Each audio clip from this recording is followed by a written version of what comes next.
ने किया है गुजरात विधानसभा चुनाव की तारीखों का ऐलान। 1 और 5 दिसंबर को 2 चरणों में वोट डालेंगे और 8 दिसंबर को नतीजे आएंगे। चुनाव की तारीखों का ऐलान हो चुका है, लेकिन चुनाव की तारीखों के ऐलान के साथ ही अब एक तरीके से विपक्ष ने चुनाव आयोग की निष्पक्षता पर सवाल उठाने शुरू कर दिए। चुनाव की तारीखों के ऐलान के बाद कांग्रेस ने गांधी जी के 3 बंदरों की एक तस्वीर ट्वीट की। ये जो तस्वीर इस वक्त आपकी टीवी स्क्रीन पर है, और इस तस्वीर के साथ लिखा, चुनाव आयोग निष्पक्ष चुनाव कराता है। ये देखिए, आप जो तस्वीर देख रहे हैं, कांग्रेस पार्टी के ऑफिशियल ट्विटर हैंडल से ये तस्वीर ट्वीट की गई, जिसमें लिखा गया चुनाव आयोग निष्पक्ष चुनाव कराता है, और नीचे जो है वो गांधी जी के 3 बंदर, उसकी स्माइली एक ऐड कर दी गई। यानी कि एक तरीके से चुनाव आयोग पर तंज कसा गया।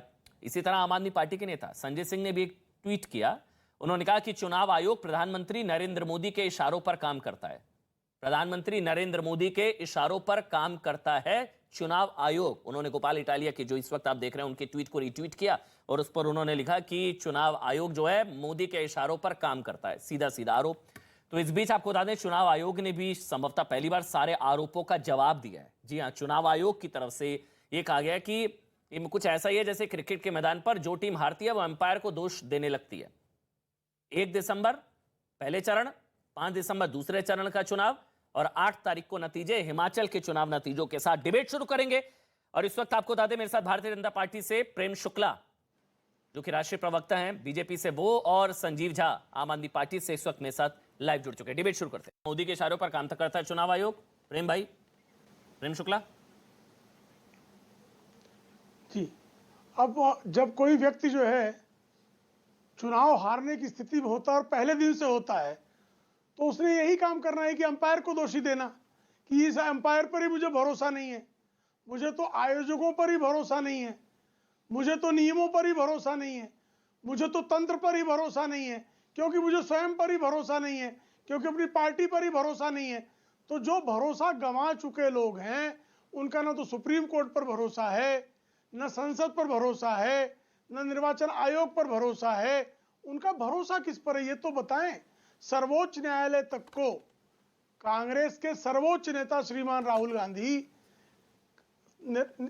सर्वोच्च न्यायालय की निष्पक्षता को भी चुनौती दे चुके हैं, जबकि प्रमाण एक नहीं है। नहीं, अब तो सारी पार्टियां कहने लगी है ना प्रेम भाई, अब तो सारी पार्टियां कह रही हैं। आम आदमी पार्टी के सांसद संजय सिंह भी कह रहे हैं मोदी के इशारों पर चुनाव आयोग। कांग्रेस पार्टी की तरफ से भी किया गया गांधी जी के 3 बंदर, और लगाया गया कि चुनाव आयोग बहुत निष्पक्ष रहता है। ये तो तंज है चुनाव आयोग पर, और आरोप आप लोगों पर है। निष्पक्ष था कि नहीं चुनाव? नहीं, जरा आम आदमी पार्टी जरा बताए, पंजाब और दिल्ली में निष्पक्ष था कि नहीं था? संजीव भाई सुन रहे हैं आप? संजीव जी सुन रहे हैं? यही तो आज आदरणीय मैं वजह पूछ लेता कुमार जी ने, प्रेम शुक्ला, मैं एक मिनट वजह पूछ मुख्य निर्वाचन आयुक्त हैं जी, उन्होंने मुख्य निर्वाचन आयुक्त जी ने उत्तर दिया है। क्योंकि मैं निर्वाचन आयोग का प्रवक्ता नहीं हूं, इसलिए निर्वाचन आयोग की तरफ से मेरा जवाब देना कहीं से भी उचित नहीं है। मैं तो एक पार्टी की तरह उत्तर दे सकता हूं, ठीक है, लेकिन कृपा करके बता देना ही है कि दिल्ली और पंजाब के चुनाव में निर्वाचन आयोग की भूमिका पर इनका क्या स्टैंड था। मैं वो पूछने से पहले मुझे तो जानना है संजीव भाई, क्यों आरोप है ये कि मोदी के इशारों पर काम करता है चुनाव आयोग? कोई रीजन, कोई बेसिस, कोई आधार? संजीव भाई देखिए, अभी जो प्रेम शुक्ला जी कह रहे थे और जो आप कह रहे हैं, 2 बातें हैं। एक कि चुनाव आयोग का रोल, दूसरा चुनाव परिणाम। तो चुनाव परिणाम जो आता है वो जनता वोट करती है, लेकिन चुनाव आयोग जो है वो एक निष्पक्ष संस्था है। तो ये निष्पक्ष संस्था है तो निष्पक्ष दिखना भी चाहिए। अब ये सवाल क्यों खड़े हो रहे हैं, या पूरे देश में सवाल क्यों खड़ा है? एक बात समझिए आप कि एक ही टाइम में 2 स्टेट का इलेक्शन अनाउंस होना था, रिजल्ट दोनों का एक ही दिन होगा, लेकिन हिमाचल का पहले अनाउंस कर दिया गया और गुजरात का बाद में कर दिया गया। और सबने ये देखा कि आज जब अनाउंस हो रहा है तो 3 दिन की प्रधानमंत्री की दौरा गुजरात में था, और उसके बाद इलेक्शन कमीशन ने अनाउंस किया। ऐसा 2017 में देखने को मिला, ऐसा अब देखने को मिल रहा है।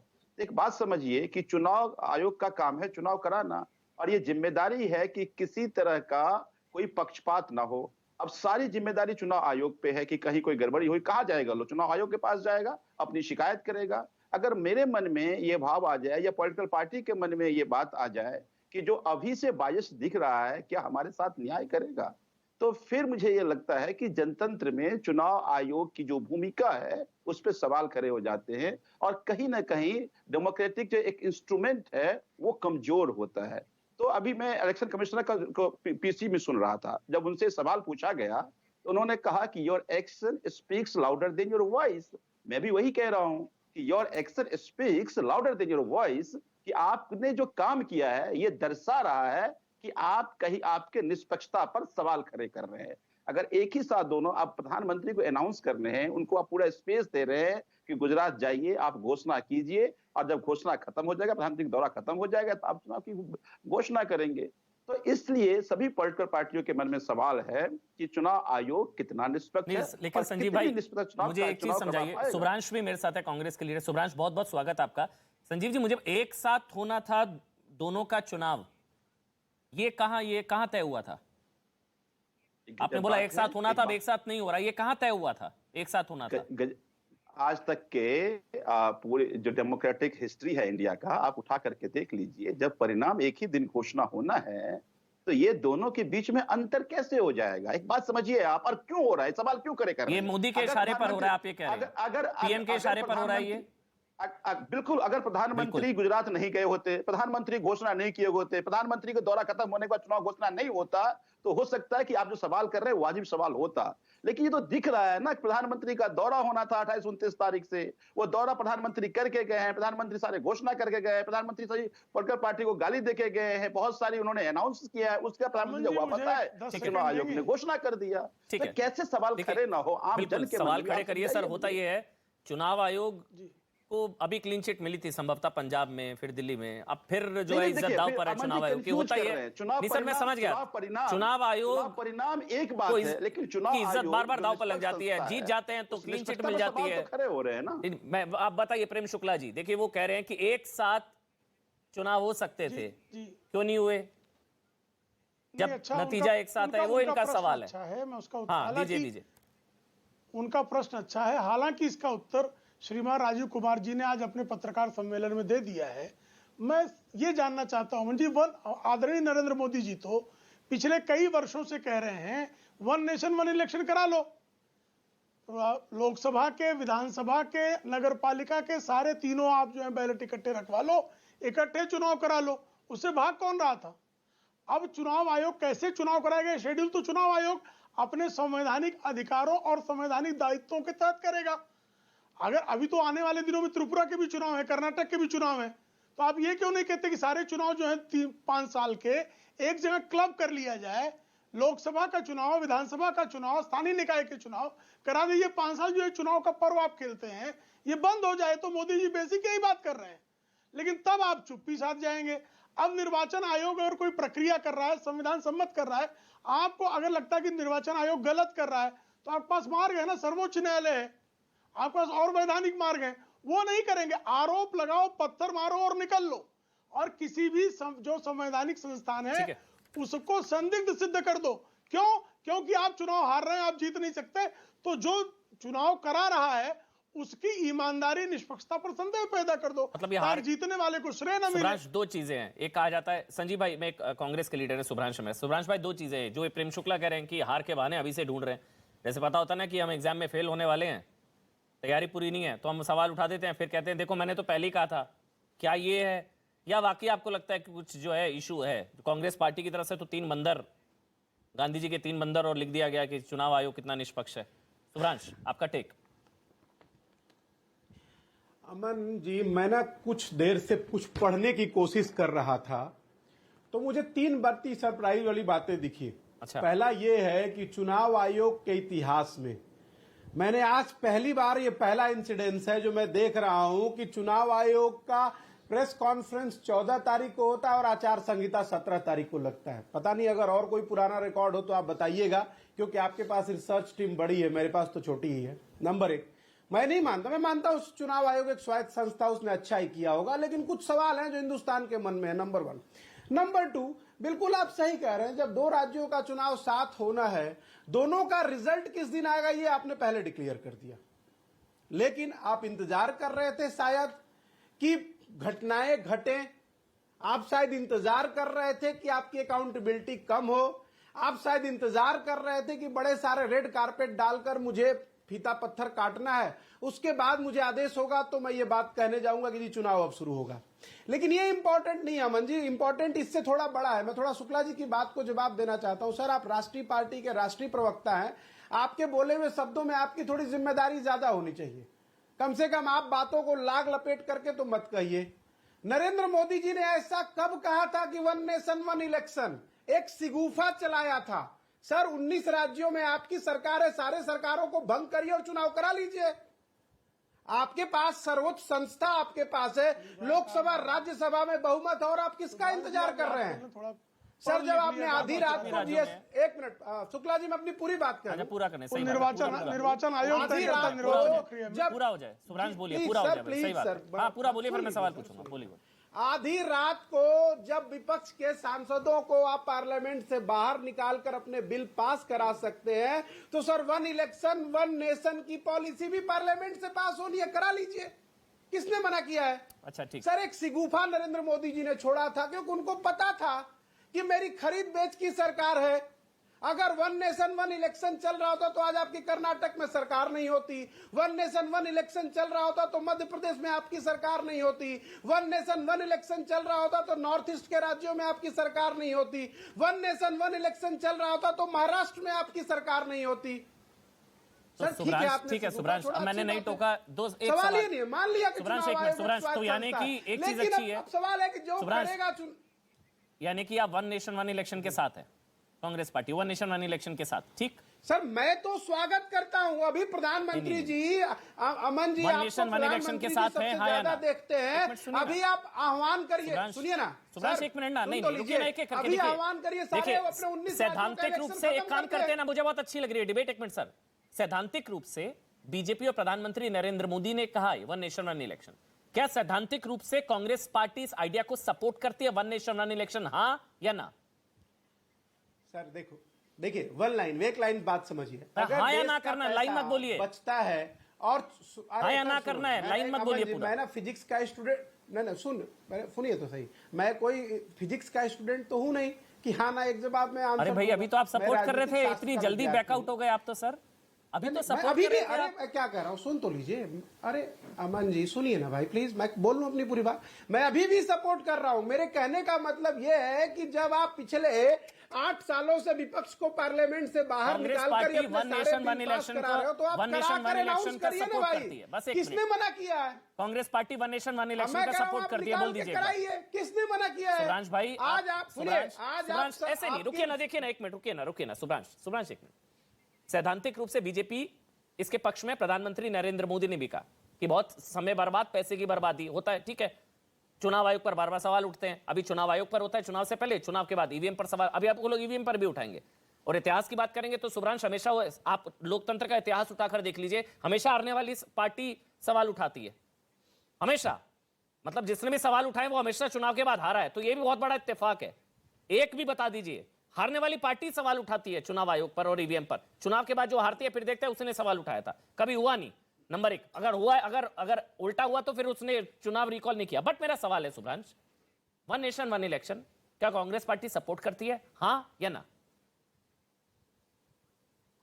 नहीं, एक मिनट, सवाल उल्टा आप पूछ रहे हैं। 1 नेशन 1 इलेक्शन क्या बीजेपी ला रही है? सवाल ऐसे होना चाहिए। अरे ये क्या बात होती है भाई? अमन चोपड़ा, देखिए, आप सपोर्ट करेंगे, इतनी जल्दी एक्सपोज नहीं होना चाहिए सुब्रांश भाई, आप सीजन पॉलिटिशियन है। नहीं, सुनिए, आप शानदार प्रवक्ता हैं, अच्छा बोलते हैं, इतनी जल्दी एक्सपोज हो जाएंगे तो अच्छा नहीं लगेगा। रुक जाइए, नहीं, रुक जाइए। आप सवाल उल्टा कर रहे हैं। सवाल उल्टा ये होना चाहिए कि क्या Bharatiya Janata party 1 nation 1 election ला रही है? लाएगी तब जब सर कंसेंसस होगा ना, कंसेंसस होगा तब लाएगी ना सर। सुन तो लीजिए, आप सपोर्ट करते हैं, हाँ या ना? सर सुन तो लीजिए, कंसेंसस होगा, पार्टियां सारी लोकतंत्र में एक साथ। बिल्कुल सपोर्ट करता हूं। तो एक 1 नेशन 1 इलेक्शन को कांग्रेस पार्टी सपोर्ट करती है, करता हूं। लेकिन सुन लीजिए, लेकिन ये प्रधानमंत्री जी ने ना का एक आदत है, उनको करना कुछ नहीं है, वो सत्ता में रहकर कहते हैं विपक्ष वाले काम करें। तो भैया हम तो करने के लिए बने ही है। ठीक है, आप सत्ता में रहकर भी तो कुछ कर लीजिए। बातें आप पूरी दुनिया की करते हैं, एथिक्स सारी दुनिया की बात करते हैं, लेकिन करते कुछ है नहीं। संजीव भाई, अब मैं एक मिनट, प्रेम शुक्ला जी आपके पास आ रहा हूं, लेकिन संजीव भाई आपसे एक सवाल है। अभी मतलब अब चुनाव आयोग पर भरोसा है या नहीं है? क्योंकि कल को नतीजे आएंगे क्योंकि पंजाब जीते आप लोग दिल्ली, और यही चुनाव आयोग था सर। बार बार सवाल उठता है तो जीते तो हम, हारे तो ईवीएम। अब अभी तो चुनाव से पहले आयोग पर सवाल और हारने के बाद ईवीएम पर सवाल होता है। भरोसा है या नहीं है संजीव भाई? बस इतना बताइएगा, चुनाव आयोग पर भरोसा है या नहीं है संजीव भाई? अमन भाई, हम कोई ऑब्जेक्टिव एग्जाम नहीं दे रहे हैं, कंटेक्स्ट को समझना बहुत जरूरी है। आप जब हमें चुनाव की बात कर रहे हैं, आप चुनाव परिणाम पे आ जाते हैं। कोई नहीं कह रहा है चुनाव परिणाम कोई इलेक्शन कमीशन के हाथ में और बीजेपी के हाथ में नहीं है। डेमोक्रेसी में जनता के हाथ में है, लेकिन जो संस्था चुनाव करा रही है, क्या वो संजीव भाई पक्षपात मैं नहीं 20 कर रही? मिनट टोकता क्या वो इसका मतलब, निष्पक्ष एक मिनट है? संजीव भाई, एक मिनट तो मुझे वादा करके जाइए आज मेरी डिबेट में, अमन जी ईवीएम पर भरोसा है, नतीजों के बाद ईवीएम पर सवाल नहीं उठाएंगे। बोल सकते हैं गजब बात है, गजब बात है। जब मैं अभी आप दो फिर दूसरी सवाल आपने दाग दिया। पहला सवाल जो आपने पूछा था, आप उससे डेविएट हो गए। पहला सवाल आपने क्या कहा कि इलेक्शन कमीशन क्या बायस्ड है, क्या क्या पक्षपात कर रही है, क्या आपको भरोसा है? जी, हमें देखिए, मैंने आपको पहले ही कहा कि यही सवाल जब इलेक्शन कमिश्नर को पूछा गया तो इलेक्शन कमिश्नर ने कहा कि your action speaks louder than your voice, कि हमारा जो काम है वो बता देगा कि हम बायस्ड है या नहीं है। तो आपका काम ये बता रहा है कि आप बायस्ड हैं, आप पक्षपात कर रहे हैं। ठीक है। क्यों कर रहे हैं? कि एक ही समय में जब इलेक्शन रिजल्ट आना था तो आपने प्रधानमंत्री को, भारतीय जनता पार्टी को स्पेस दिया गुजरात में, प्रधानमंत्री दौरा करे, जाके चुनावी घोषणा करके आए। जब चुनावी घोषणा खत्म हो जाए तब आप चुनाव कराएं। तो इसका मतलब ये है कि चुनाव आयोग चुनाव कैसे करें जब आपका एक्शन ये बता रहा है कि आप बायस्ड है। देखिए, मैं एक बात बता दूं, फिर इतिहास समझना बहुत जरूरी है और मैं हमेशा मानता हूं इतिहास उसी की लिखी जाती है। संजीव भाई, आप कह रहे हैं चुनाव आयोग पर भरोसा नहीं है, दूसरी तरफ आप कह रहे हैं हम सरकार बना रहे हैं।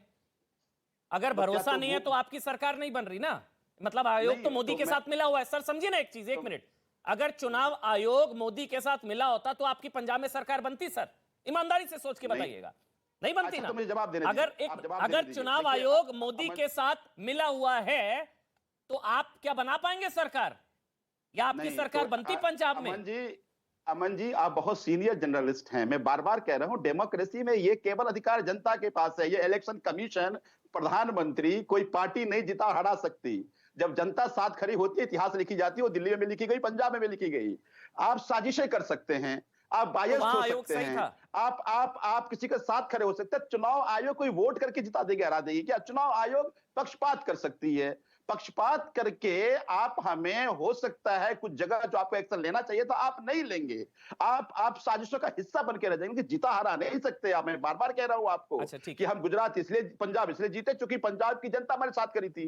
हम दिल्ली इसलिए जीते, दिल्ली की जनता हमारे साथ करी थी। हम गुजरात इसलिए जीतेंगे, गुजरात की जनता हमारे साथ करी है। लेकिन चुनाव आयोग की अपनी निष्पक्षता जग जाहिर करनी चाहिए। आज जब भी चुनाव आयोग की बात होती है, चुनाव आयोग की जब बात होती है तो हम टीएन सेशन का नाम क्यों याद करते हैं? सर सारी चीजें आपकी सही सरकार के खिलाफ मुझे एक चीज बता दीजिए, अगर चुनाव आयोग मोदी के साथ मिला हुआ है, अगर चुनाव आयोग मोदी के साथ मिला हुआ होता तो आपकी सरकार बनती क्या पंजाब में? सर आपकी सरकार बनती क्या दिल्ली में? गजब बात कर रहे हैं। चुनाव आयोग क्या परिणाम बदल सकती है? तो यही तो आरोप लगते हैं कि ईवीएम, यही तो आरोप लगते हैं सर कि ईवीएम में सेटिंग हो गई, ईवीएम में फिक्सिंग हो गई। आरोप ये है कि आप बीजेपी को एज दे रहे हैं। अगर आपका काम ये था कि तीनों पार्टी को आप एक समान रखते, लेकिन आप बीजेपी को एज दे रहे हैं, आप तो फायदा पहुंचाने की कोशिश कर रहे हैं, लेकिन जनता ये होने नहीं देगी। कांग्रेस भी कह रही है और आम आदमी पार्टी। सुब्रांश भाई एक मिनट आ रहा हूं, क्योंकि आप दोनों के आरोप, अब आप दोनों का गठबंधन है चुनाव आयोग के खिलाफ, एक तरीके से आप और कांग्रेस, कम से कम चुनाव आयोग के खिलाफ आप दोनों एक सुर में बोल रहे हैं। तो आरोप भाई आपका भी होना चाहिए था। दुर्भाग्य है कि आप सवाल खड़े नहीं कर रहे। नहीं सर, मैं इसलिए नहीं, क्योंकि चुनाव आयोग ने ही आपकी सरकार पंजाब में बनाई ना सर।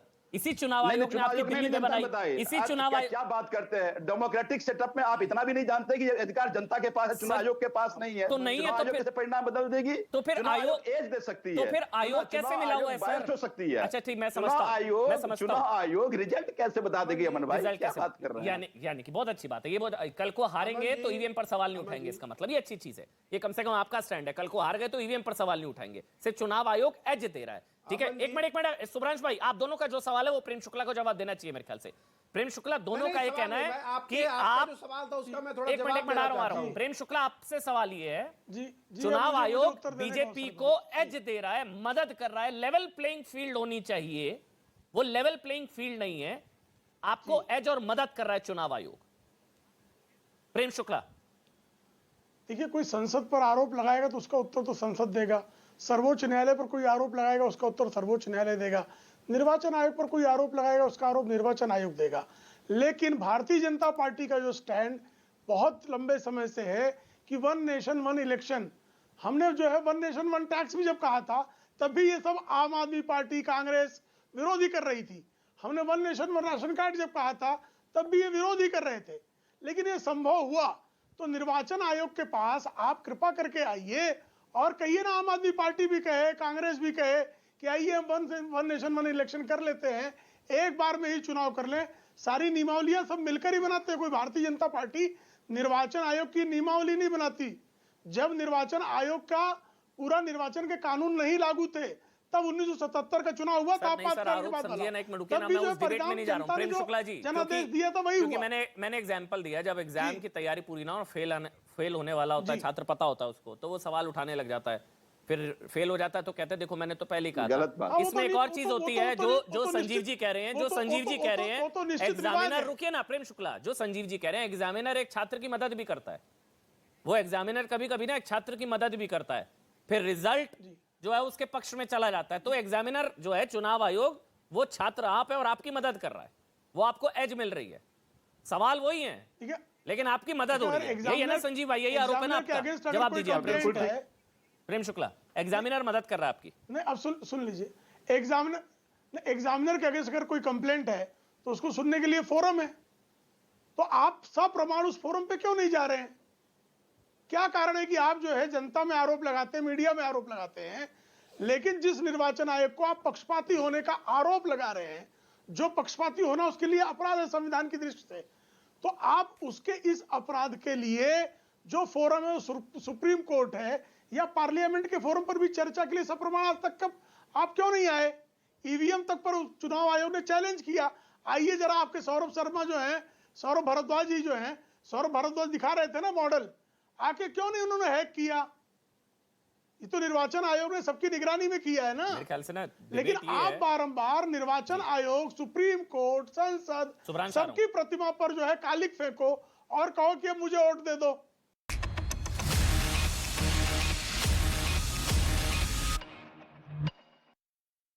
भूपेंद्र पटेल रहे मौजूद।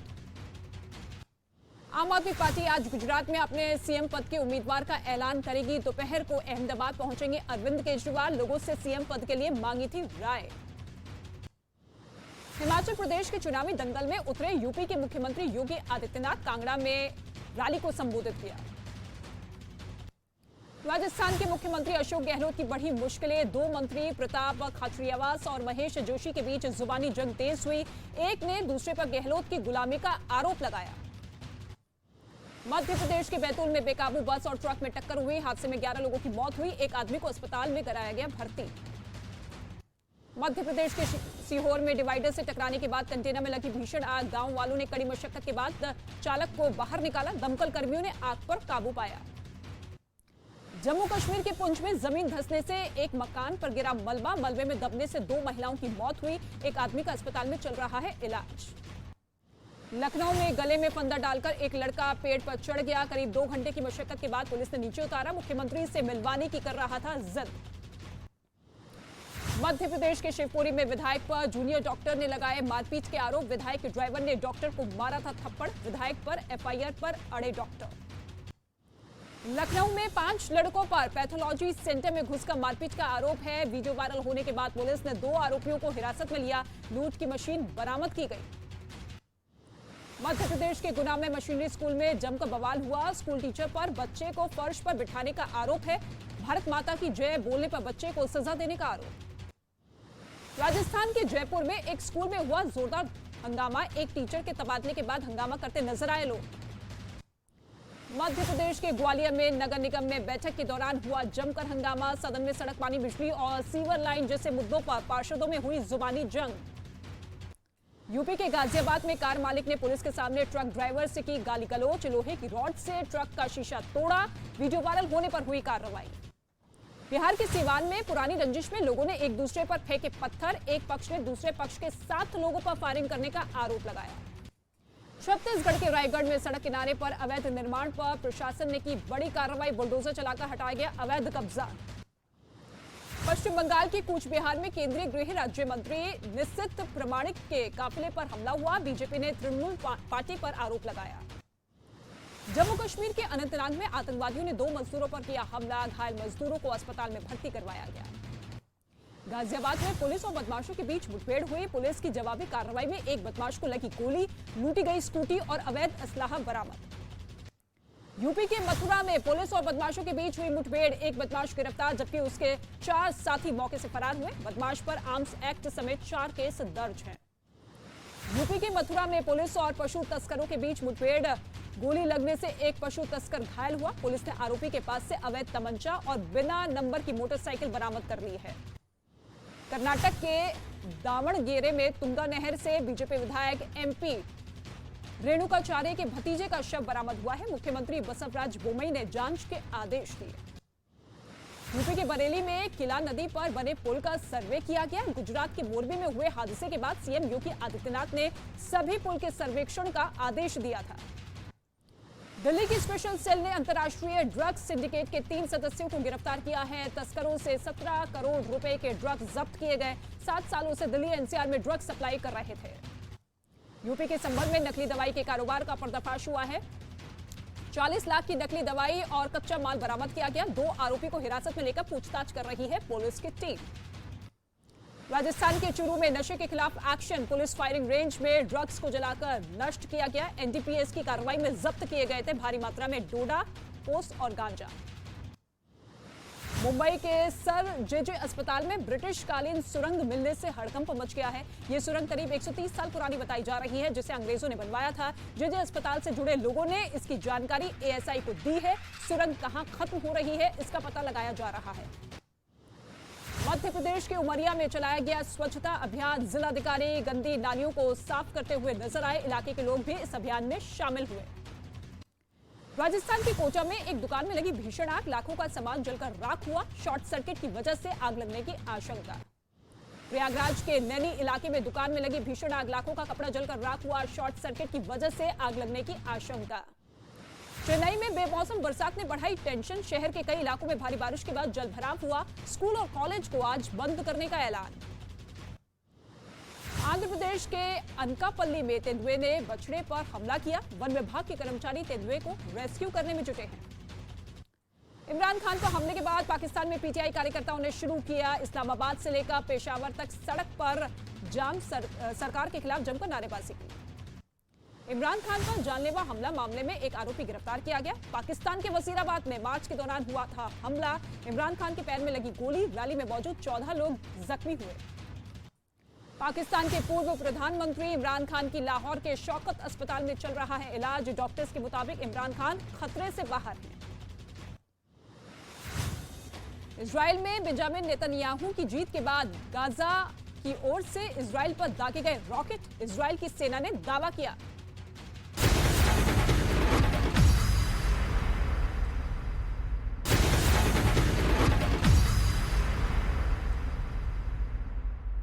नमस्कार, बहुत स्वागत है आप सभी का। आप देख रहे हैं न्यूज 18 इंडिया और मैं हूं आपके साथ कृतिका सिंह। देश और दुनिया की तमाम खबरों के लिए आपको दिखाते हैं धमाकेदार 50। दिल्ली में कल से प्राइमरी स्कूल बंद करने का ऐलान। बढ़ते प्रदूषण की वजह से अरविंद केजरीवाल का दिल्ली में ऑड इवन लागू करने का फैसला। केजरीवाल ने प्रदूषण को बताया पूरे उत्तर भारत की समस्या। केजरीवाल बोले लोगों को सांस लेने में दिक्कत। पंजाब में पराली जलाने के लिए किसानों को नहीं बल्कि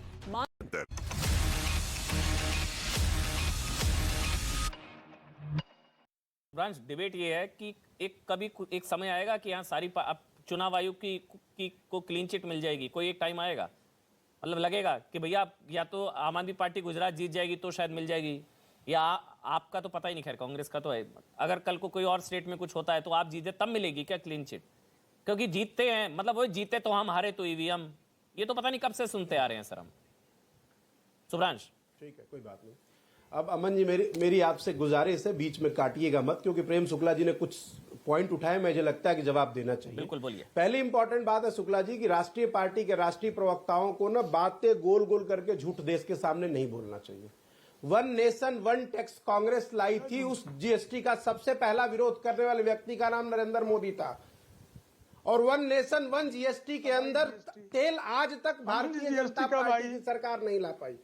तो प्लीज देश को झूठ मत बोलिए और बरगलाइए मत। एक बात, जीएसटी कब आई? मैं क्या कह रहा हूँ, ये जब कांग्रेस ला रही थी तो सूर्य के सबसे समान बड़े प्रकाशित है। जीएसटी कब आई? सुनिए ना, मैं देखिए जीएसटी कब आई? प्रेम शुक्ला जी, मैंने इतनी शालीनता से आपको सुना। हाँ, संजीव जी वेट कर रहे हैं। सबको इक्वल टाइम, रुकिए ना। प्रेम शुक्ला जी पहले सुन लीजिए, मैंने इतनी वो पूछ रहा है जीएसटी कौन लेकर आया, ले आते हैं शालीनता से आपको सुना, शालीनता से सुनिए। सुब्रांश नहीं, वो जीएसटी का पहला अगर कोई व्यक्ति विरोध करने वाला था तो नरेंद्र मोदी थे। गुजरात के मुख्यमंत्री नरेंद्र मोदी जी ने जिस जीएसटी का विरोध किया था, भारत के प्रधानमंत्री नरेंद्र मोदी को लगा कि यही तो जीएसटी है, क्योंकि खुद कुछ कर नहीं सकते थे तो कांग्रेस की नीति उठा ली। एक बात। दूसरी बात, यहां कोई किसी के ऊपर सवाल नहीं कर रहा है सर। चुनाव आयोग एक स्वायत्त संस्था है, ये कड़वी सच्चाई है। अमन चोपड़ा जी ने अपने शो की शुरुआत गांधी जी के 3 बंदर दिखाकर किया, जो सांकेतिक रूप से, तो 75 सालों में गांधी जी के 3 बंदर नहीं बदले जा सके। कांग्रेस ने करी है। अरे सुनिए, मैंने नहीं किया, मेरे मैंने रिक्वेस्ट किया ना कि अगर जब तक आप नहीं आप मैं जब सुना तो मुझे चलिए, तो जब 75 सालों में गांधी जी के 3 बंदर नहीं बदले जा सके, न सुनना, न देखना, न बोलना, तो वो प्रोसेस और सिद्धांत है, चलता रहता है। तीसरी इंपॉर्टेंट बात, आप चाहे एज ले लीजिए गुजरात में कुछ भी, अब आप गुजरात जाएंगे ना तो गुजरात की जनता पूछ रही है कि गुजरात मॉडल के नाम पे इन 150 हत्याओं का जिम्मेदार व्यक्ति फिर वोट मांगने आएगा क्या? अगर गुजरात मॉडल है तो गुजरात में मोरबी पुल की घटना के जिम्मेदार सिर्फ एक ही व्यक्ति हैं, वो है नरेंद्र मोदी और गुजरात मॉडल। वो है भारतीय जनता पार्टी का ब्लफ और गुजरात मॉडल। और दूसरी सबसे इंपॉर्टेंट बात, मैं आपके माध्यम से सबसे अपील करना चाहूंगा, जब हॉस्पिटल में लोगों को दवा दारू की जरूरत थी, जान माल की पड़ी थी ना, जब भाग दौड़ कर रहे थे, उस दौरान वहां के लोग लोगों की मदद नहीं कर रहे थे, क्योंकि रंग रोगन का काम और पेंट का काम होने वाला था। सबने देखा है सर, सोशल मीडिया पे फैला हुआ है। अब चाहे आप कुछ भी कर लीजिए, इतने लोगों की लगभग 150 लोगों की मृत्यु के बाद अगले दिन जो भावना प्रधानमंत्री के हृदय में होनी चाहिए वो नहीं हुई। अगले दिन वो रंगारंग कार्यक्रमों में व्यस्त थे, अलग अलग ड्रेस बदल रहे थे। ये गुजरात की जनता देख चुकी है। इंतजार करिए, अब आपकी हार शुरू हो गई है। एक मॉडल होता है ना, एक कहते हैं काठ की हांडी आपने एक बार चढ़ा रखी है, 8 साल से चढ़ी हुई है, बार बार उतार के उसमें का भात पकाइएगा तो पकता नहीं है, पेट झरने लगता है।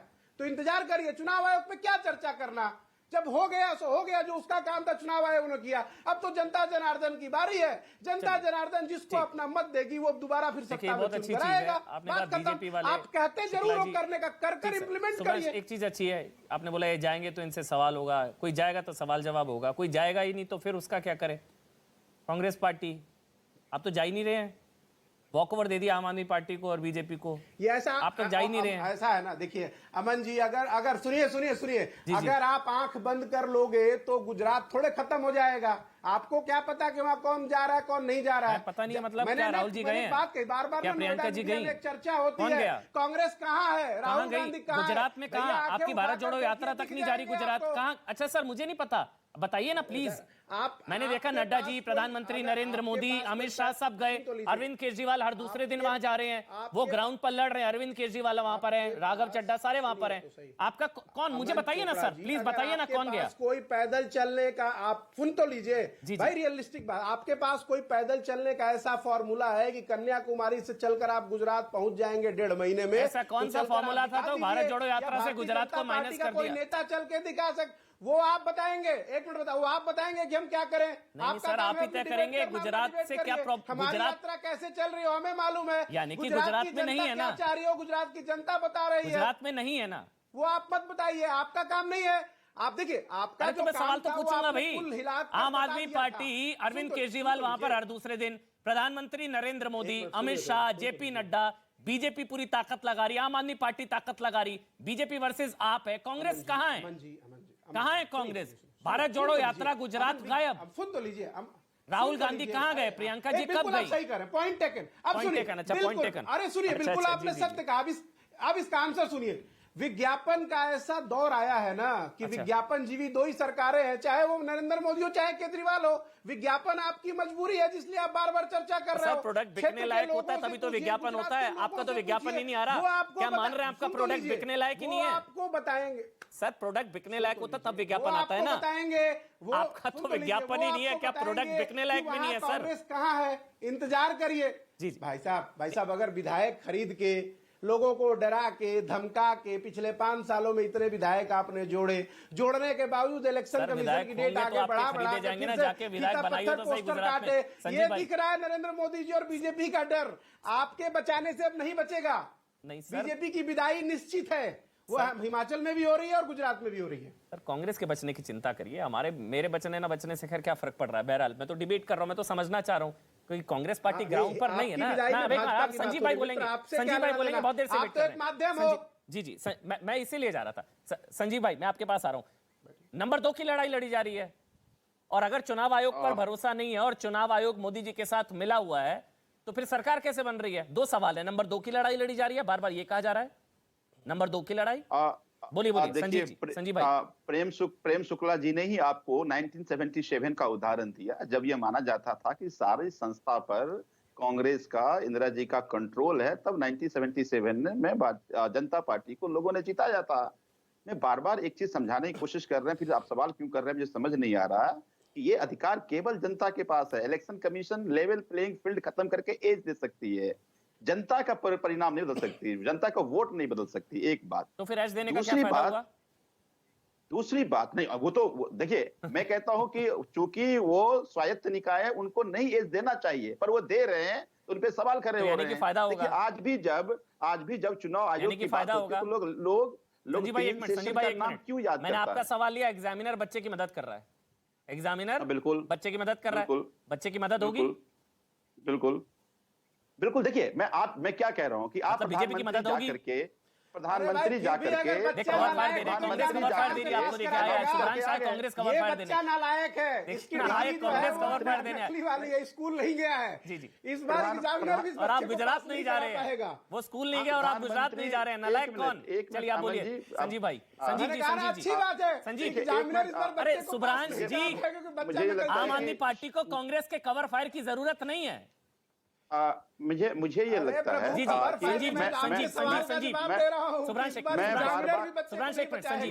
संजीव जी मैं ये कहना चाह रहा था कि आज प्रधानमंत्री को जाकर वहां पर जो वादे झूठ जो भी वादे करना था वादा करने का मौका दिया। तब मैं कह रहा हूं कि आपने एज दिया, प्रधानमंत्री का वो वादा का दौरा पूरा हो गया और आप इलेक्शन कमीशन ने इलेक्शन अनाउंस कर दिया। पहली बात। दूसरी बात, आप कह रहे हैं कि क्या नंबर 2 की लड़ाई लड़ रही है? आप गुजरात जाकर लोगों से पूछिए, गुजरात की जनता कह रही है कि इस बार बदलाव के लिए वोट करना है। और मुझे लगता है जब बदलाव की बात आती है तो लोग कहते हैं कि अरविंद केजरीवाल को मौका देना है, अरविंद केजरीवाल के मॉडल ऑफ गवर्नेंस का मौका देना है। 27 साल में भारतीय जनता पार्टी को जो गुजरात बनाना था वो बनाकर दे दिया। और कैसा गुजरात है आपके आज सामने है कि नौजवान सड़कों पर अपनी नौकरी की लड़ाई लड़ रहा है। मोरबी में भ्रष्टाचार का एक कैसा पोल खुला गुजरात और देश की जनता के सामने है। एक भी ऐसा एग्जाम नहीं है जो बिना पेपर लीक के हो जाए। एग्जाम लेके 5-5 साल तक परिणाम नहीं आ रहे हैं। तो गुजरात की जनता परेशान थी, कांग्रेस केक वॉक दे रही थी, इस बार चुनाव लड़ना पड़ रहा है। हमारी उपलब्धि यही है कि आज प्रधानमंत्री को एक टेंट के स्कूल में बैठ करके स्कूल ऑफ एक्सेलेंस की बात करनी पड़ रही है और प्रधानमंत्री जब जाते हैं तो स्कूल गायब हो जाता है।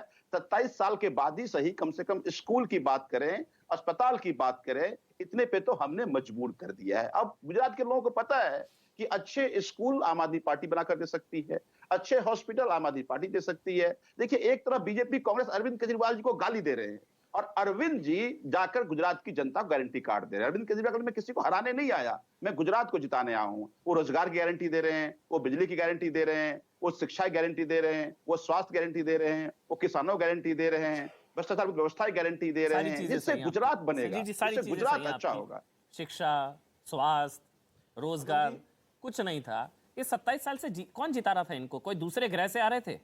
27 साल से कैसे जीते जा रहे थे ये लोग? ये इसलिए जीते कि उनकी लड़ाई कांग्रेस से थी। कांग्रेस पे लोगों को भरोसा नहीं था। पहले कांग्रेस ने गुजरात को लूटा, अब उसके बाद भारतीय जनता पार्टी की बारी आई तो वो भी कम हो गए, 27 साल में वही करके दे दिया। आज कांग्रेस पर जनता इसलिए भरोसा नहीं कर रही। मैं गोवा का उदाहरण देता हूं। गोवा में जिन लोगों ने 11 विधायक को जिताया होगा और कांग्रेस के सभी जो प्रत्याशी थे जाकर मंदिर में, मस्जिद में, चर्च में शपथ खाया था इस बार मैं नहीं बिकूंगा, 11 में से 8 बिक गए। तो लोगों को ये पता है कि अगर कांग्रेस को वोट देंगे भी तो इनडायरेक्टली बीजेपी को वोट जाएगी। तो जब जनता बदलाव के लिए तैयार है तो केवल आम आदमी पार्टी जनता को विकल्प दिख रही है।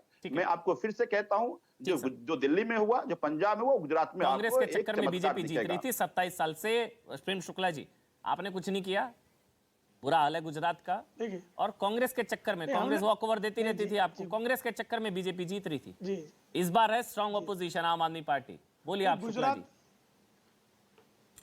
गुजरात का कायाकल्प आदरणीय नरेंद्र मोदी जी के नेतृत्व और मार्गदर्शन में हुआ है कि नहीं है, इसकी सबसे बड़ी साक्षी गुजरात की स्वयं की जनता है। इन्होंने बातें शुरू कर दी, केजरीवाल जी को गाली दे रहे हैं। साहब, केजरीवाल जी को भाजपा किसी नेता ने गाली नहीं दी, लेकिन आपके प्रदेश अध्यक्ष गोपाल इटालिया ने आदरणीय नरेंद्र मोदी जी की माता जी के प्रति अपशब्द निकालने का कुकर्म किया। तो मुद्दे पर आप क्या बात करेंगे भाई? जिस गुजरात में आज तक दिल्ली में आप हर घर नहीं पहुंचा पाए, गुजरात बड़ी आबादी है, बड़ा क्षेत्र है। जब आदरणीय नरेंद्र मोदी जी के नेतृत्व में भाजपा वहां पर सत्ता में पहली बार आई, तब वहां पर 10% लोगों के पास भी जल नहीं था। महानगर पालिकाएं सिर्फ 15 मिनट सप्ताह में जल देती थी। आज हर घर नल से जल, बिजली, कायाकल्प, गांव-गांव सड़कें, औद्योगिकरण, सारे मानकों पर कैसे हम बढ़े। गुजरात की जनता भली भांति जानती। तो क्या मॉडल लेके आएंगे साहब आप? दिल्ली को गैस चैम्बर बना दिया आपने 8 वर्षों में। दिल्ली से अधिक प्रदूषित शहर के अलावा प्रदूषण के अलावा क्या दिया आपने? पंजाब का प्रदूषण लाके दिल्ली पर और लाद दिया।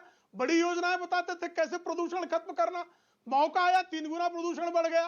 पाठशाला को मधुशाला खोल दिया सब जगह। एक स्कूल नया बताते नहीं, नाम कहां पर खोला है उसकी एक तस्वीर दिखाने की इनकी तैयारी नहीं है। शौचालय को क्लासरूम बना दिया, डीटीसी की बस में घोटाला कर दिया, जल बोर्ड में घोटाला कर दिया, जेल में वसूली कर ली। ऐसी तो इनकी स्थिति है और इनका जेल मंत्री जेल में ही रहकर जेल की वसूली करे। ये मॉडल, कौन सा मॉडल लेके आ रहे हैं साहब? कौन से मॉडल की बात कर रहे हैं? जो गुजरात के लोग जो महात्मा गांधी की तस्वीरों को सरकारी कार्यालयों से उतारकर विसर्जित कर दे, तस्वीर का भी ऐसे के जिक्र, साथ गुजरात खड़ा होगा क्या? राजघाट पर जो है जो जाए नहीं। एक प्रधानमंत्री नरेंद्र मोदी का, सुब्रांश भाई एक मिनट बस, संजीव भाई से एक कमेंट, उसके बाद आपके पास आऊंगा। एक कमेंट संजीव भाई, प्रधानमंत्री नरेंद्र मोदी का एक बयान आया, उन्होंने कहा कि ईमानदारी का ठेका जिन लोगों ने लिया है वो उन्होंने कहा ईमानदारी का ठेका जिन लोगों ने लिया है वो उन करप्ट लोगों के साथ भी तस्वीरें खिंचवा रहे हैं जिनको कोर्ट ने जेल भेज दिया है। वो कौन सी तस्वीर की बात कर रहे हैं आपके हिसाब से प्रधानमंत्री? मुझे लगता है कि प्रधानमंत्री जी का फोटो अभी हमने नीरव मोदी के साथ देखा, अभी हमने मेहुल चौकसी का के साथ देखा। प्रधानमंत्री जी का फोटो अभी अजंता के जो मालिक है उनके साथ देखा, उनका भी और मुख्यमंत्री का भी। सर, ईमानदारी का ठेका किसने लिया हुआ है? ये लालू जी और केजरीवाल की तस्वीर का तो जिक्र नहीं कर रहे हैं शायद। लालू प्रसाद यादव और अरविंद केजरीवाल की तस्वीर, लालू जी कोर्ट से जिनको जेल हुई, लालू जी के साथ। अमन जी, आप प्रवक्ता को बोलने दीजिए। अच्छा चलिए, मुझे लगता है कि लालू जी का फोटो हमने प्रधानमंत्री के साथ भी देखा। तो प्रधानमंत्री किस फोटो की बात कर रहे हैं मुझे नहीं पता, लेकिन एक बात मैं जरूर बता दूंगा आपको कि पिछले 7 साल में इन्होंने खूब कोशिश कर ली। हमारे विधायक मंत्री को जोड़ दे 169 FIR कर चुके, आज तक 1 रुपए का करप्शन साबित नहीं कर पाए। सुंगलू कमेटी बनाकर एक एक फाइल पढ़ लिया। तो प्रधानमंत्री जी ने ही अपनी एजेंसी के जरिए हमें सबूत दिया है कि हम सबसे ईमानदार सरकार चला रहे हैं, सबसे ईमानदार पार्टी हैं। फाइलें तो आपके पास भी थी लालू के खिलाफ भी, मंच पर लालू जी का ऐसे ऊपर केजरीवाल जी की फोटो है सर, वो आपको भी पता है, वो मेरे तो आंखों के सामने तो मैं कहता हूँ लालू के खिलाफ भी फाइल थी मोटी मोटी। एक बार सुब्रांश जी को बोलने दें सर, अगर आप इजाजत। अच्छा हाँ, बोलिए 20 सेकंड, बोलिए फिर आ रहा हूँ सुब्रांश। अभी प्रेम शुक्ला जी कहते कोई गाली नहीं दे रहा। देश के प्रधानमंत्री गुजरात जाकर कह रहे हैं कि नक्सली गुजरात में घूम रहा है। अब समझिए कि देश के एक स्टेट के चुने हुए मुख्यमंत्री को देश का प्रधानमंत्री कह रहा है कि नक्सली घूम रहे हैं। मुझे लगता है शर्मनाक और बयान कुछ हो नहीं सकता। उन्होंने कहा अर्बन नक्सलियों को गुजरात में घुसने नहीं देना है। ये नहीं कहा नक्सली गुजरात में घूम रहे हैं, ये नहीं कहा उन्होंने सर। उन्होंने कहा अर्बन नक्सलियों को, हाँ सर मैं बता देता हूं, अगर आप मुझे कंफर्म कर, मैं बोल रहा हूं, मैंने बयान पढ़ा है, सुना है। अर्बन नक्सली कुछ गुजरात में घुसने की कोशिश कर रहे हैं, उनको घुसने नहीं देना, ये बोला उन्होंने।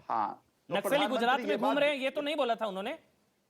प्रधानमंत्री ये बात दिल्ली में कह गए, प्रधानमंत्री ये बात पंजाब में कह गए, प्रधानमंत्री ये बात गुजरात में कह रहे। एक बात बताइए, आप देश के प्रधानमंत्री हैं, अगर कोई नक्सली है और आप उस पर कार्रवाई नहीं कर पाए, या तो आप नकारा हैं या सर वो आपके बारे में थोड़ी ना बोल रहे हैं, आपको क्यों बुरा लग रहा है? अर्बन नक्सली बोला उन्होंने, आपके बारे में थोड़ी ना बोला, आपको क्यों बुरा लगा? प्रधानमंत्री बताइए, दिल्ली में आकर भी उन्होंने कहा था कि ये नक्सली हैं, पंजाब में जाकर कह दिया नक्सली हैं, तो आपके लिए कहा उन्होंने? जाकर कह रहे हैं, आपको लग रहा है आपके लिए कह रहे हैं? वो किसको कह रहे हैं? शर्मनाक है ये, शर्मनाक है जिसके प्रधानमंत्री ऐसी बातें करते हैं। संजीव भाई, ये तो मतलब प्रधानमंत्री ने बोला अर्बन नक्सलियों को गुजरात घुसने नहीं देना है। आपको कहना चाहिए था कि बीजेपी अपने नेताओं को कह रहे हैं, कांग्रेस को कह रहे हैं, आप अपने ऊपर क्यों ले रहे हैं भाई? अर्बन नक्सलियों को घुसने नहीं देने, आप कह रहे हैं कि हमारे लिए कह रहे हैं। नहीं, ये सफाई आप दे रहे हैं मन भाई, ये नहीं, मैंने उन्होंने आम आदमी पार्टी का जिक्र नहीं किया संजीव भाई। आप कैसे कह रहे हैं कि नहीं प्रधानमंत्री आपको इनका अपराध बोध है। नहीं, मुझे नहीं पता किसको कहा, आप अपने ऊपर क्यों ले रहे हैं? हो सकता है कांग्रेस के लिए कह रहे हो। ये बात दिल्ली में आकर प्रधानमंत्री कह चुके हैं, दिल्ली में विधानसभा चुनाव में कह चुके हैं, पंजाब में जाकर कह चुके हैं। सुब्रांश 30 सेकंड मुझे वाइंड अप करना है। सुब्रांश 30 सेकंड हो गया सर। सुब्रांश 30 सेकंड मुझे वाइंड अप करना है। सुब्रांश 30 सेकंड, ठीक है संजीव 30 सेकंड। ऐसा है कि अभी संजीव जी ने मॉडल ऑफ गवर्नेंस की बात करी। आम आदमी पार्टी वही है कि इनका मुख्यमंत्री का प्रत्याशी भाजपा में मर्ज हो जाता है। आम आदमी पार्टी वही है कि हिमाचल में पूरी की पूरी यूनिट भाजपा में मर्ज हो जाती है। आम आदमी पार्टी वही है कि गोवा में पूरी यूनिट भाजपा में मर्ज हो जाती है। अरे सर, सारी दुनिया जानती है। बहुत बहुत शुक्रिया सर, बहुत बहुत शुक्रिया संजीव जी, बहुत बहुत शुक्रिया सुब्रांश, बहुत बहुत शुक्रिया प्रेम शुक्ला जी, आप तीनों ने समय निकाला। और इस वक्त हमारे साथ आम आदमी पार्टी के सांसद, सीनियर लीडर, गुजरात के सह प्रभारी राघव चड्ढा इस वक्त मेरे साथ लाइव है। राघव भाई, बहुत बहुत स्वागत न्यूज 18 इंडिया पर। तारीखों का ऐलान हो गया, 1 दिसंबर, 5 दिसंबर और 8 तारीख को नतीजे। कैसी तैयारी है? आप तो सह प्रभारी हैं। जी, आम आदमी पार्टी इन चुनाव की तारीखों का स्वागत करती है। आम आदमी पार्टी इस चुनाव को पूरी मजबूती से लड़ने के लिए तैयार है, पूरी तरीके से तैयार है। संगठन के तौर पर भी आज हर गांव, हर जिले, हर मोहल्ले, हर कस्बे तक आम आदमी पार्टी का एक मजबूत संगठन पहुंच चुका है। और एक चुनावी रणनीति के तौर पर भी आम आदमी पार्टी अरविंद केजरीवाल जी की अगुवाई में पूरी तरीके से तैयार है। बहुत चौंका देने वाले नतीजे आएंगे, ऐसा हमारे अपने सर्वे, ऐसा हमारा अपना आंकलन दिखा रहा है। और अगर आप भाजपा के नेताओं से पूछोगे कैमरा ऑफ करके, तो वो भी दबी आवाज में आपको यही बोलेंगे कि हाँ, आम आदमी पार्टी इस दौड़ में हमसे आगे निकलती, आगे जाती नजर आ रही है। आईबी की रिपोर्ट तो बता चुके हैं अरविंद केजरीवाल जी, आप भी अपना सर्वे बता दीजिए। लेटेस्ट सर्वे क्या कह रहा है? कुछ आगे बढ़ा या बढ़त कितनी बनी, नहीं बढ़ी? आम आदमी पार्टी भाजपा से आगे निकलती नजर आ रही है। आम आदमी पार्टी और भाजपा के बीच में गुजरात 2022 का मुकाबला होगा। जो लोग इसे 3 कॉर्नर्ड फाइट कह रहे हैं, त्रिकोणीय मुकाबला कह रहे हैं, मैं कहना चाहूँगा जो भी शख्स गुजरात में ज़मीनी स्तर पे या तो सियासत को कर रहा है या सियासत को करीब से देख रहा है, वो आपको यही बताएगा कि कांग्रेस दूर दूर तक दौड़ में नहीं है। लोगों ने कांग्रेस से उम्मीद छोड़ दी है। और आज गुजरात के हर इलाके में, उत्तर गुजरात हो, दक्षिण गुजरात हो, सौराष्ट्र का इलाका हो, हर जगह आज लोगों की जुबान पर सिर्फ एक ही शब्द है और वो है परिवर्तन। परिवर्तन, परिवर्तन और परिवर्तन। परिवर्तन इसे एक फ्लेवर ऑफ द मंथ भी आप कह सकते हैं। और आज अरविंद केजरीवाल जी परिवर्तन के एक लौते रिप्रेजेंटेटिव, एक लौते प्रतिनिधि परिवर्तन शब्द के बन के उभर रहे हैं। और लोगों को उम्मीद है कि वो केजरीवाल मॉडल जिसे दिल्ली ने अपनाया, दिल्ली में देखा गया, जिसे पंजाब के लोगों ने दोनों बाहें फैलाकर स्वीकारा, आज वो केजरीवाल मॉडल गुजरात आएगा। हमारे बच्चों को अच्छी शिक्षा मिलेगी, बुजुर्गों को बढ़िया इलाज मिलेगा, मुफ्त बिजली, अच्छा पानी मिलेगा और साथ ही साथ हर हाथ काम होगा, रोजगार मिलेगा, महिलाओं को सम्मान मिलेगा। एक मॉडल लेकर, एक इकोनॉमिक अपलिफ्टमेंट का जो मॉडल अरविंद केजरीवाल जी ने दिया है, वो गुजरात के लोगों को रास आ रहा है। ये जो बार बार आपने जिस शब्द का इस्तेमाल किया राघव भाई, मुफ्त मुफ्त मुफ्त, इस पर प्रधानमंत्री की बड़ी सख्त टिप्पणी आती है बार बार। रेवड़ी कल्चर, ये मुफ्त के चक्कर में निकम्मा बनाने वाली चीजें हैं भाई, लोगों को सशक्त बनाइए, ये अलग डिबेट है राघव भाई। इस पर क्या टेक है आपका? रेवड़ी कल्चर, मुफ्त मुफ्त, ये रेवड़ी कल्चर जो है, इस पर मैं एक बड़ी साधारण सी बात कहना चाहूंगा। इस देश में 2 प्रकार की रेवड़ियां हैं। एक है अरविंद केजरीवाल जी की रेवड़ी, जिसमें हर परिवार को 300 यूनिट मुफ्त बिजली मिलती है, हर परिवार को 20,000 लीटर, जो एक सामान्य सम्मानजनक जीवन जीने के लिए चाहिए होता है, उतना पानी मुफ्त मिलता है। हर गरीब के बच्चे को, हर शख्स को अच्छी शिक्षा, विश्व स्तरीय शिक्षा बिल्कुल मुफ्त मिलती है। मुफ्त इलाज मिलता है, चाहे 10 लाख रुपए का ऑपरेशन हो, चाहे 1 करोड़ रुपए का ऑपरेशन हो, वो मुफ्त मिलता है। तो ये अरविंद केजरीवाल जी की रेवड़ी है जनता के लिए। दूसरी तरफ भाजपा की रेवड़ी है, जिसमें उद्योगपतियों का 15 लाख करोड़ का कर्जा माफ किया जाता है, जिसके अंदर कॉर्पोरेट टैक्स वेवर देकर 10 लाख करोड़ की छूट बड़े बड़े राजघरानों को, बड़े बड़े उद्योगपतियों को दी जाती है। ये भाजपा की रेवड़ी है। हम ये दोनों रेवड़ियां आज जनता के सामने रख रहे हैं। एक केजरीवाल की रेवड़ी है, एक भाजपा की रेवड़ी है। लोगों को चुनना है कि उन्हें भाजपा की कॉर्पोरेट वेवर वाली रेवड़ी पसंद है या अरविंद केजरीवाल जी की मुफ्त बिजली, मुफ्त पानी की रेवड़ी पसंद है। और मैं आपको बता दूं कि दिल्ली या पंजाब कोई इकलौता ऐसा इलाका नहीं है इस दुनिया में जहां राज्य की सरकार आज एक सम्मानजनक जीवन जीने के लिए जितना पानी, बिजली, शिक्षा और स्वास्थ्य चाहिए होता है, वो मुहैया कराती है मुफ्त में। दुनिया में कई बड़े बड़े विकसित देशों में ऐसा होता है कि पब्लिक ट्रांसपोर्ट से लेकर एजुकेशन तक, एजुकेशन से लेकर स्वास्थ्य सेवाओं तक सारी चीजें सरकार मुहैया कराती है। आखिरकार भारत का संविधान, अमन भाई, ये कहता है that India is a welfare state. Bharat एक कल्याणकारी राज्य है, कल्याणकारी सूबा है। मुझे लगता है कि ये दोनों रेवड़ियां आज जनता के सामने, जनता को चुनने देते हैं उनको कौन सी रेवड़ी पसंद है। नहीं राघव, ये क्योंकि मैंने ये सवाल इसलिए पूछा, ये गुजरात है, मतलब कोई और राज्य होता तो शायद आपके लिए आसान होता। गुजरात, प्रधानमंत्री नरेंद्र मोदी, ब्रांड मोदी, गुजराती अस्मिता और 27 साल, 27 ईयर्स। आपके पास कुछ तो इश्यूज होंगे जो आप बताएंगे कि इस वजह से बीजेपी को वोट मत दीजिए। कुछ पॉइंट वाइज अगर आप बता दें, क्योंकि मोदी, ब्रांड मोदी, गुजरात, 27 साल, वो तो कह रहे हैं प्रो इनकम्बेंसी है। तो आप बताएं इस वजह, क्योंकि विकास मुद्दा है। देखिए तो वो कह रहे हाँ, अगर आप बता दें राघव। देखिए, पहली चीज तो यह है कि प्रधानमंत्री मोदी जी तो अब गुजरात के मुख्यमंत्री बनने नहीं जा रहे हैं। ऐसा तो है नहीं कि वो प्रधानमंत्री पद से इस्तीफा देकर अब गुजरात के नतीजों के बाद गुजरात के मुख्यमंत्री बन जाएंगे। दूसरी चीज, आज गुजरात में भ्रष्टाचार और भाजपा का अहंकार चरम पर है, और उस भ्रष्टाचार की एक बहुत ही दर्दनाक तस्वीर आपने मोरबी इलाके में देखी। वो एक टेक्स्ट बुक एग्जाम्पल है करप्शन का, कि भ्रष्टाचार आज इस कदर गुजरात सरकार की रगों में दौड़ रहा है, जहां कई लोगों की, बेगुनाहों की जानें चली गई नेताओं के भ्रष्टाचार के चलते। आज लोग इस अहंकार से, इस भ्रष्टाचार से ऊब गए हैं। दूसरी चीज, आज गुजरात को इंडस्ट्री स्टेट कहा जाता है, लेकिन सबसे ज्यादा बेरोजगारी की जब हिंदुस्तान में बात होती है तो गुजरात टॉप 3 या टॉप 5 राज्यों में आता है। 300 नौकरियों की पोस्ट निकलती है, 2.5 से 3 लाख आवेदन पत्र आ जाते हैं। हर रोज पेपर लीक होता है, युवाओं के भ्रष्टाचार से खिलवाड़, युवाओं के भविष्य से खिलवाड़ होता है। आज गुजरात में हर शख्स ऐसा लगता है आंदोलन कर रहा है। सफाई कर्मचारी से लेकर पुलिस वालों से लेकर सरकारी कर्मचारी, पटेल समाज से लेकर आज आदिवासी समाज, दलित समाज, सब आंदोलन कर रहे हैं। सबका गुस्सा भाजपा के खिलाफ भरा हुआ है। और आज गुजरात एक विकल्प की ओर देख रहा है, एक ऐसा विकल्प जो देखा हुआ हो, परखा हुआ हो। वो विकल्प अरविंद केजरीवाल और आम आदमी पार्टी के अलावा कोई और हो ही नहीं सकता। इसीलिए लोगों की उम्मीद और लोगों की आस अरविंद केजरीवाल जी बनते जा रहे हैं। और मैं एक बड़ा साधारण सा आपको आंकड़ा देना चाहूंगा। पेशे से चार्टेड अकाउंटेंट हूं, तो आंकड़ों का थोड़ा मैंने हिसाब लगाया।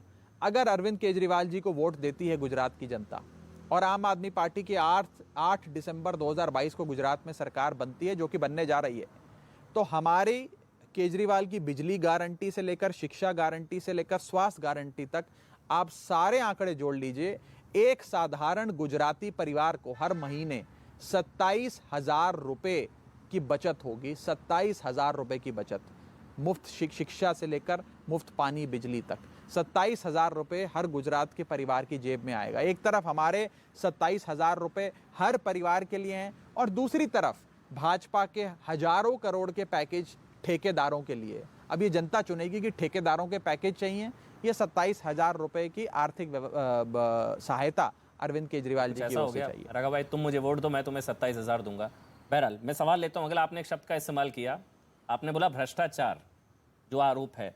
अब प्रधानमंत्री नरेंद्र मोदी का एक स्टेटमेंट आया है, उन्होंने, मैं कोट अनकोट पढ़ देता हूं, ईमानदारी का ठेका लेने वाले, उन्होंने एक ठेका शब्द का भी इस्तेमाल किया। ईमानदारी का जो ठेका लेते हैं कुछ लोग, वो करप्ट लोगों के साथ तस्वीरें खिंचाते हैं, उनको शर्म नहीं आती। वो करप्ट जो कोर्ट से कन्विक्टेड हैं, शायद उन्होंने लालू प्रसाद यादव और अरविंद केजरीवाल की उस तस्वीर का जिक्र किया, अगर मैं गलत नहीं हूं, जिसमें हाथ उठाया अरविंद केजरीवाल और लालू प्रसाद यादव की हाथ उठाती वो तस्वीर, प्रधानमंत्री नरेंद्र मोदी का स्टेटमेंट, क्योंकि ये कट्टर ईमानदार पर एक तरीके से अटैक किया है प्रधानमंत्री नरेंद्र मोदी ने। देखिए, दो बातें हैं। पहली चीज़ तो यह है कि फर्जी मुकदमे डालकर हमारे नेताओं को, हमारे लोगों को जेल में डालकर अगर भाजपा ये सोचती है कि उन्होंने भ्रष्टाचार का कीचड़ हम पे फेंक कर हम पे चिपका दिया है, तो वो गलत सोचती है। दूसरी चीज़, आपने अभी पिछले कुछ हफ्तों या महीनों में भाजपा के बड़े से बड़े कद के नेता को कांग्रेस के खिलाफ बयान देते नहीं देखा होगा गुजरात में, और गुजरात में आपने कांग्रेस के किसी नेता को भाजपा के खिलाफ बयान देते नहीं देखा होगा।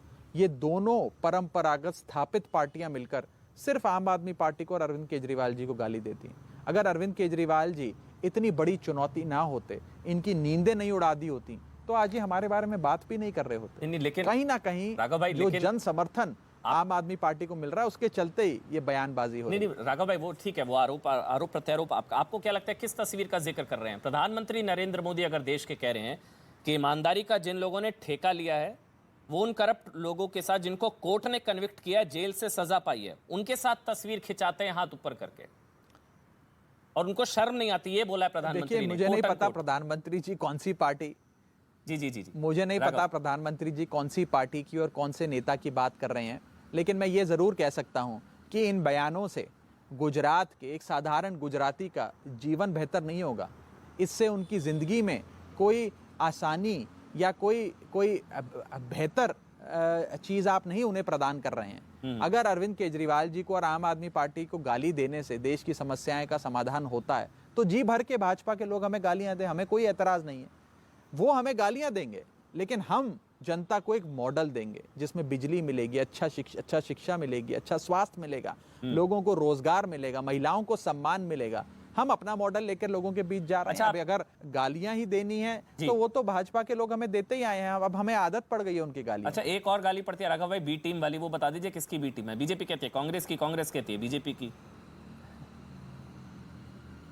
यही तो हमारा सबसे बड़ा सर्टिफिकेट है। अच्छा, जैसे आपके प्रोफेशन के अंदर अगर किसी पत्रकार को कांग्रेस वाले भी कहें कि तुम भाजपा के हो गए और भाजपा वाले कहें कि तुम कांग्रेस के हो गए, तो आप समझो कि आप सच्ची पत्रकारिता कर रहे हो। वैसे ही जब भाजपा हमें कहती है कि हम कांग्रेस की बी टीम बन गए, कांग्रेस हमें कहती है भाजपा की बी टीम बन गए, तो हम सिर्फ इतना उन्हें कहते हैं कि हम लोग ना आपकी बी टीम है ना उनकी बी टीम है, हम जनता की ए टीम है। ये तो जनता की पार्टी है, नहीं तो हम जैसी छोटी सी पार्टी जिसके पास ना संसाधन, ना राजनीति की समझ, ना कोई नेता इतने बड़े कद का, जिस बड़े बड़े कद के नेता भाजपा के पास हैं, हम लोग कहाँ गुजरात में कुछ कर पाते। लेकिन गुजरात के अंदर आज आम आदमी पार्टी की आंधी इसलिए आई हुई है क्योंकि एक साधारण सामान्य गुजराती आज आम आदमी का झंडा उठाकर चल रहा है और कह रहा है परिवर्तन लाना है। तो मुझे लगता है कि जनता इस पार्टी को आगे बढ़ाएगी और जनता ही इस बार परिवर्तन लाएगी गुजरात में। जैसे एक आखिरी सवाल राघव भाई, मैं ये सवाल इसलिए दोबारा पूछ रहा हूँ क्योंकि ये आपकी एंट्री से आपको क्या लगता है नुकसान किसको ज्यादा होगा? मतलब ये जो चुनावी गणित है, पोल पंडित वो कहते हैं ऑब्वियसली ऑपोजिशन का वोट बटेगा, कांग्रेस को नुकसान होगा और बीजेपी की मदद होगी, ऑपोजिशन का वोट बटेगा, वो मतलब ये, और इसीलिए कहा जाता है कि बीजेपी की बी टीम। आपको क्या लगता है आपके एंट्री से नुकसान किसको ज्यादा, बीजेपी या कांग्रेस को? ये मेरा सवाल है राघव, आखिरी सवाल। मैं इसका जवाब देने से पहले आपको दिल्ली ले जाना चाहता हूं। दिल्ली के चुनावों में कहा जाता था आम आदमी पार्टी कांग्रेस का वोट खा रही है और भाजपा के वोट में कोई सेंध नहीं लगा पाएगी। लेकिन आपने देखा कि 2015 हो या 2020 हो, 56% वोट आम आदमी पार्टी को पड़ा, झाड़ू के निशान पर पड़ा। यानी कि उसमें भाजपा के मतदाता जो थे परंपरागत, उन्होंने हमें वोट दिया, कांग्रेस के मतदाता ने हमें वोट दिया, फेंस सिटर ने दिया, महिलाओं ने दिया, पुरुष ने दिया, हर धर्म, हर जात, हर बिरादरी के लोगों ने दिया। ऐसा ही गुजरात में है। ये नहीं कहा जा सकता कि हम किसी एक पार्टी, एक वर्ग विशेष या एक समुदाय का वोट ले रहे हैं। आम आदमी पार्टी को सब वोट दे रहे हैं। जिसको मुफ्त बिजली चाहिए वो आम आदमी पार्टी को वोट दे रहा है, जिसको ईमानदार सरकार चाहिए वो आम आदमी पार्टी को वोट दे रहा है, अच्छी शिक्षा, अच्छे स्वास्थ्य के लिए लोग आम आदमी पार्टी को वोट दे रहे हैं। और आप जब नतीजे आएंगे तो आप एग्जिट पोल भी करते हैं, एग्जिट पोल में आप जरूर इस बात को पूछिएगा कि इस बार जो शख्स कह रहे हैं कि उन्होंने आम आदमी पार्टी को वोट दिया, पिछले बार यानी कि 2017 के चुनाव में जब आम आदमी पार्टी मैदान में नहीं थी, उस चुनाव में आपने कौन सी पार्टी को वोट दिया था? ठीक। आप यकीन मानिए आपको जवाब मिलेगा। हर 10 मतदाता में 5 लोग आम आदमी पार्टी को वोट देने वाले वो होंगे जो पहले कांग्रेस को वोट देते थे, और 5 लोग वो होंगे जो पहले भाजपा को वोट देते थे। बहुत बहुत धन्यवाद आपका राघव चड्ढा, आम आदमी पार्टी के सांसद, गुजरात के सह प्रभारी, आपने समय निकाला। बहुत बहुत धन्यवाद।